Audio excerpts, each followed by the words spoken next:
Assalamualaikum warahmatullahi wabarakatuh. Selamat berjumpa di Ruang Pintar. Kali ini kita akan belajar bab 6 kalor. Kita akan membahas soal asesmen. Materi ini sesuai dengan buku paket pada kurikulum Merdeka halaman 171 sampai 172 untuk siswa kelas 11 SMA. Nomor 1. Sebuah jendela kaca didesain dengan bentuk seperti gambar di samping. Apabila konduktivitas termal kaca dan udara masing-masing 0,7 W per mK dan 0,03. Apabila suhu di dalam adalah 17 derajat dan di luar adalah 30 derajat, tentukan suhu kaca yang bersentuhan dengan udara di dalam jendela. Di sini kita abaikan perpindahan kalor karena konveksi dan anggaplah ketebalan kaca kiri dan kanan adalah sama, serta ketebalan udara adalah 2 kalinya ketebalan salah satu kaca. Misalkan kita buat di sini adalah titik A, titik B, titik C, dan titik D. Ketebalan kacanya adalah X dan X. Maka ketebalan udaranya karena 2 kali 2X. Dari soal ini diketahui konduktivitas kaca yaitu 0,7 W per mK.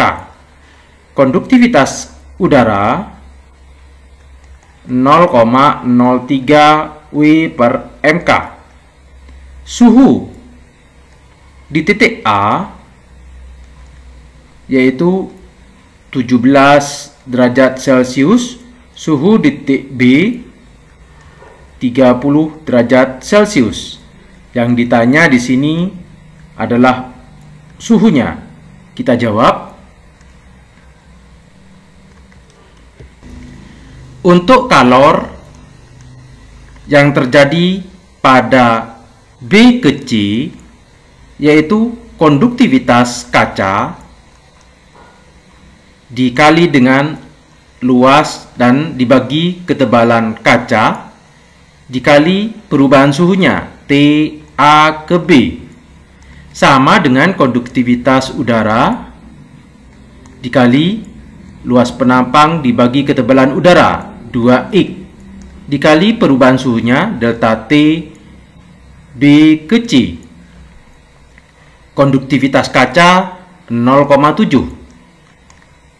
A per X kita bandingkan dengan A per 2X, berarti di sini 1 dibanding setengah. Delta T AB, perubahan suhunya dari 30 dikurangi dengan T2, sama dengan konduktivitas udara 0,03 dikali setengah perubahan B ke C T2 dikurangi T1. Setengah ini kita pindah ke ruas sebelah, maka dikalikan 2. 0,7 dikali 2 1,4 dikali 30 dikurangi T2 sama dengan 0,03 dikali T2 dikurangi T1. Karena ini adalah pecahan desimal, kita kalikan 100. Sehingga 1,4 dikali 100, 140.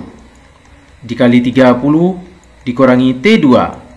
Sama dengan 0,03 dikali 100, 3 kali T2 dikurangi T1. Di sini untuk mempermudah perkalian, kita kalikan 140 kali 30, 4200. Dikali 140 kali T2, 140 T2. Sama dengan 3 kali T2, 3 T2 dikurangi 3 kali T1, 3 T1. Kita kumpulkan yang ada variabel T-nya, berarti di sini 4200 sama dengan dikurangi 140 T2, kita pindah ke ruas sebelah, maka ditambah 140 T2 ditambah 3 T2, 143 T2 dikurangi 3 T1. Maka ini adalah persamaan pertama. Selanjutnya, kalor yang terjadi pada C ke D dari dalam udara ke kaca. Maka konduktivitas kaca A per X dikali delta T AB sama dengan K udara dikali A per X dikali dengan delta T CD. K kaca dikali A per X, ini nilainya sama dengan K udara dikali A per X, sehingga kita bisa coret. Maka tinggal delta TAB sama dengan delta TCD. Delta TAB yaitu 30 dikurangi T2 sama dengan delta TCD T1 dikurangi 17. 30 dan 17 kita kumpulkan, kita pindah kedua sebelah, maka 30 ditambah 17 sama dengan T1, T2 ini dipindah kedua sebelah karena ini pengurangan, berubah menjadi penjumlahan, ditambah T2. 30 ditambah 17, 47 sama dengan T1 ditambah T2. Ini adalah persamaan yang kedua. Dari persamaan 1 dan 2, di mana persamaan kedua yaitu T1 ditambah T2 sama dengan 47. Persamaan yang pertama yaitu 143 T2 dikurangi 3 T1 sama dengan 4200. Dengan cara eliminasi, yang di atas kita kalikan 3, yang di bawah kita kalikan 1. T1 biar sama kita taruh di belakang. T1 kali 3, 3 T1. T2 dikali 3, 3 T2. Di sini dijumlah karena sama-sama positif, sama dengan 47 dikali 3, 141. Yang ini karena dikalikan 1 kita tulis kembali, 143 T2 dikurangi 3 T1 sama dengan 4200. Kita jumlahkan, 3 T2 ditambah 143 T2 sama dengan 146 T2. Sama dengan, yang ini kalau dijumlahkan sama dengan 0. 141 ditambah 4200, 4341. Sehingga T2 sama dengan 4341 dibagi 146. T2 sama dengan 29,7 derajat Celcius. Sehingga T1 kita ambil dari persamaan yang kedua. T1 ditambah T2 sama dengan 47. T2 didapat, T1 ditambah T2 nya 29,7 sama dengan 47. Sehingga T1 sama dengan 47 dikurangi 29,7. T1 sama dengan 17,3 derajat Celcius. Nomor 2. Sebuah sistem pendingin di dalam sebuah mobil terdiri atas sistem tertutup yang menyerap panas dari motor, dan sebuah radiator kemudian memindahkan panas tersebut ke lingkungan. Berikut tabel untuk menguji keefektivitasan dari 3 sistem pendingin, yaitu terdiri dari pendingin A, B, dan C. Ini adalah titik leburnya, titik didih, kalor jenisnya. Dari data di atas, pendingin manakah yang lebih efektif? Berikan alasan kenapa dua pendingin lain tidak cocok untuk dijadikan sebagai pendingin. Pendingin berfungsi untuk menyerap kalor, sehingga suhu kendaraan tidak meningkat banyak. Bahan dengan kalor jenis yang tinggi cocok untuk pendingin. Kalau kita perhatikan, kalor jenis yang tinggi yaitu B dan A. Titik didih pendingin sebaiknya tidak rendah karena pendingin akan berubah menjadi gas. Kita cari titik didih yang tinggi. Titik didih yang tinggi yaitu A dan C. Sedangkan titik lebur sebaiknya rendah. Kita cari yang rendah. Di sini titik leburnya A dan B. Ternyata yang dicentang 3 adalah titik pendingin A. Maka bahan yang sesuai adalah bahan A. Nomor 3, wadah kosong yang terbuat dari logam tembaga pada suhu 25 derajat Celcius dengan volume 60 liter diisikan bensin sampai penuh. Pada suhu 55 derajat Celcius, apakah cairan bensin akan tumpah keluar dari wadah tersebut? Jika cairan bensin tumpah, berapa volume bensin yang akan tumpah tersebut?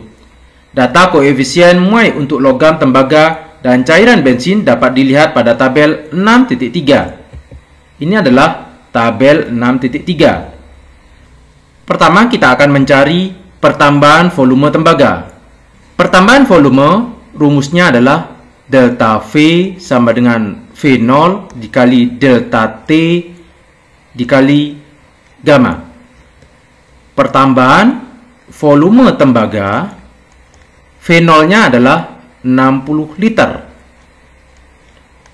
Delta T-nya T1 dikurangi T2 atau T2 dikurangi T1, yaitu 55 dikurangi 25. Gamanya atau koefisien muai panjang untuk tembaga, kita bisa melihat tabel 6.3, tembaga yaitu 17 dikali 10 pangkat negatif 6. 17 dikali 10 pangkat negatif 6. Sama dengan 60 dikali 55 dikurangi 25, 30 dikali 17 dikali 10 pangkat negatif 6. Atau sama dengan 3,060 dikali 10 pangkat negatif 6. Kalau kita jadikan pecahan desimal sama dengan 0,0306 liter. Sedangkan pertambahan volume bensin delta V bensin sama dengan volumenya juga sama, yaitu 60 dikali perubahan suhunya 55 dikurangi 25 dikali koefisien muai panjang untuk bensin. Kita cari di sini bensin 9,6 dikali 10 pangkat negatif 4 atau sama dengan 60 dikali yang ini 30 dikali 9,6 dikali 10 pangkat negatif 4 sama dengan 1,728 liter. Maka cairan bensin akan tumpah sebanyak pertambahan volume bensin 1,728 dikurangi pertambahan volume tembaganya 0,0306 sama dengan 1,6974 liter. Nomor 4, 3 buah cairan A, B, dan C dengan 3 proses pencampuran berbeda, yaitu cairan A dengan cairan B, cairan A dengan cairan C, dan cairan B dengan cairan C. Berikut tabel data dari proses pencampuran tersebut. Menurut kalian, berapakah suhu akhir campuran berapakah suhu cairan campuran cairan B dengan cairan C? Berikan argumentasi kalian dalam bentuk perhitungan yang sistematis. Maka setelah pencampuran cairan A dan B ini menggunakan asas Planck. Didapat kalor yang diterima sama dengan kalor yang lepas. Kalor yang diterima yaitu di titik A atau cairan A, MA dikali CA dikali delta TA. Yang dilepas pada cairan B, MB dikali CB dikali delta TB. Massa di A yaitu 2 kilo, 2 dikali CA, delta TA perubahan suhunya dari suhu 20 derajat ke cairan A dan B 40. Maka 40 dikurangi 20. Sama dengan massa di B yaitu 1 kilo dikali CB dikali delta TB. Cairan B suhunya 60 ke 40. Berarti 60 dikurangi 40. 2 dikali CA dikali 40 dikurangi 20. 20 sama dengan 1 dikali CB, kita tulis CB. 60 dikurangi 40, 20. 20 kita coret, maka didapat 2CA sama dengan CB. Ini adalah persamaan yang pertama. Untuk cairan yang kedua, yaitu cairan A dan C. Ini juga menggunakan asas Planck,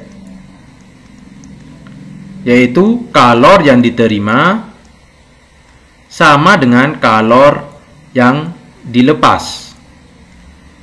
Yang diterima pada cairan A, MA dikali CA dikali delta TA. Kalor yang dilepas, MC dikali CC dikali delta TC.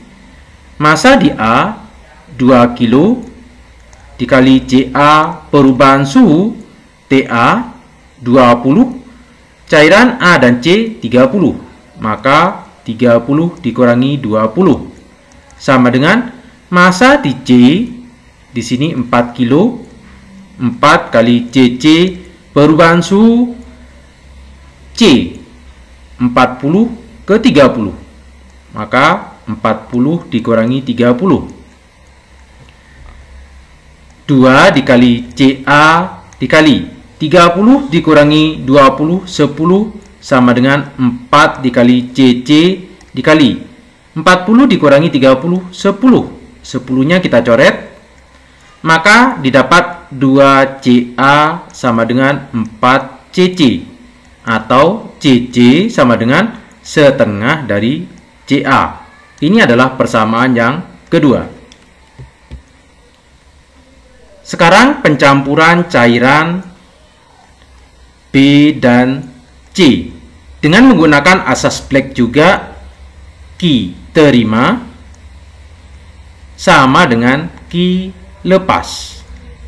Q persamaannya yaitu MB dikali CB dikali delta TB sama dengan MC dikali CC dikali delta TC. Massa di B sama dengan 1 CB delta TB. Kita perhatikan di sini suhu di B 60, maka 60 dikurangi T. Di sini tidak diketahui. Kita akan mencari nilai T-nya. Massa C yaitu 4 dikali CC dikali perubahan suhu di T, T dikurangi 40. CB kita ambil persamaan pertama sama dengan 2CA, maka 2CA dikali 60 dikurangi T sama dengan 4 dikali CC itu sama dengan setengah. CA dikali T dikurangi 40. CA-nya kita coret. Yang ini 4 dikali setengah 2, maka 2-nya juga kita coret. Karena sama, maka tinggal 60 dikurangi T sama dengan T dikurangi 40. T-nya kita kumpulkan dan 40 kita pindah ke ruas sebelah. 60 ditambah 40 sama dengan yang T ini dipindah ke ruas sebelah, T ditambah T. 60 ditambah 40, 100 sama dengan 2T. Maka di sini didapat T sama dengan 50. Sehingga suhunya adalah 50 derajat Celcius. Nomor 5. Dua buah logam berbentuk balok dengan ukuran dan suhu yang sama, yaitu 8 cm dikali 8 dikali 0,5 cm. Logam yang pertama terbuat dari perak dan logam, yang kedua terbuat dari besi, dengan beberapa data sebagai berikut. Zat di sini yaitu perak dan besi. Di sini ada konduktivitas, kalor jenis, dan massa jenisnya. Jika masing-masing logam tersebut diletakkan sepotong es batu yang memiliki massa dan suhu yang sama di atas luasan 8 × 8 cm, jelaskan es batu pada logam mana yang akan lebih cepat mencair. Berikan argumentasimu melalui analisis data pada tabel berikut ini. Es lebih cepat mencair jika menerima kalor lebih banyak dalam satuan waktu dari benda lain. Jumlah kalor yang dipindahkan dalam satuan waktu adalah laju perpindahan kalor. Dari soal ini, peristiwa perpindahan kalor yang terjadi adalah konduksi. Bandingkan laju konduksi antara logam, perak, dan besi. Kita perhatikan konduksinya. Perak 406, besi 205. Yang lebih besar adalah perak 406. Berdasarkan tabel pada soal, nilai konduktivitas perak lebih besar dibandingkan besi. Sehingga laju konduksi kalor dari perak menuju es lebih besar dibandingkan laju kalor dari besi menuju es. Hal ini mengakibatkan es lebih cepat mencair ketika bersentuhan dengan logam perak. Demikian pembahasan soal asesmen. Terima kasih. Assalamualaikum warahmatullahi wabarakatuh.